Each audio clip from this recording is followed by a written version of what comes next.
Hello friends, সবাইকে আমার channel ইচ্ছে ডানায় সুস্বাগতম। কেমন আছো তোমরা সবাই? আশা করি ভালো আছো। আমিও খুব ভালো আছি। আজ তোমাদেরকে দেখাবো পলাশবাসনী মায়ের মন্দির। খুব জাগ্রত এই মা। এটা বীরভূমের সিউড়ির কাছে মম্মদবাজার ব্লকের ফুল্লাইপুর গ্রামে অবস্থিত। এই পলাশবাসনী মা হলেন জঙ্গল ঘেরা এক জাগ্রত দেবী, যিনি বহুকাল ধরে পলাশ অরণ্যে পূজিত হয়ে আসছেন। জনশ্রুতি অনুযায়ী প্রাচীনকালে বাঘের পাহারায় থাকা এই দেবী শিলাময়ী রূপে পূজিত হন। বর্তমানে এটি একটি জনপ্রিয় পর্যটন ও পিকনিক স্পট, বিশেষ করে শীতকালে সবাই আসে। এছাড়া রাস্তার পাশে এটা অনেকেই যাওয়া আসার পথে একবার মায়ের দর্শন করে।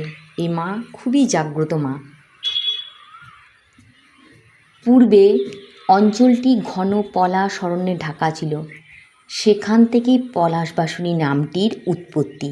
কথিত আছে, অতীতে পাথরের ফাঁকে থাকা দেবীকে বাঘেরা পাহারা দিত, তাই এই নাম।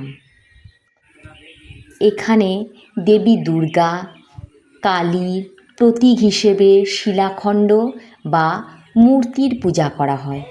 উৎসবে সময় ভক্তের ভিড় জমে। পর্যটন কেন্দ্র এখানে। জায়গাটি নিরিবিলি জঙ্গল ঘেরা। শীতকালে দূর দূরান্ত থেকে মানুষ পিকনিক করতে আসে ও প্রকৃতির মাঝে সময় কাটাতে আসে।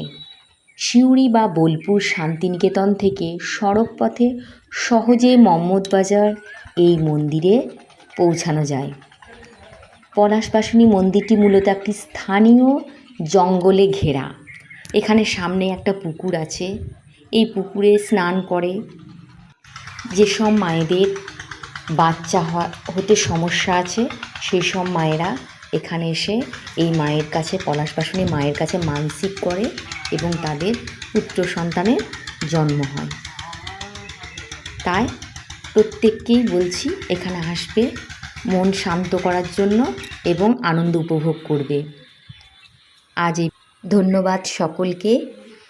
যদি ভালো লাগে তাহলে অবশ্যই আমার চ্যানেলটাকে সাবস্ক্রাইব করবে আর তোমার বন্ধুদের মধ্যে ছড়িয়ে দেবে।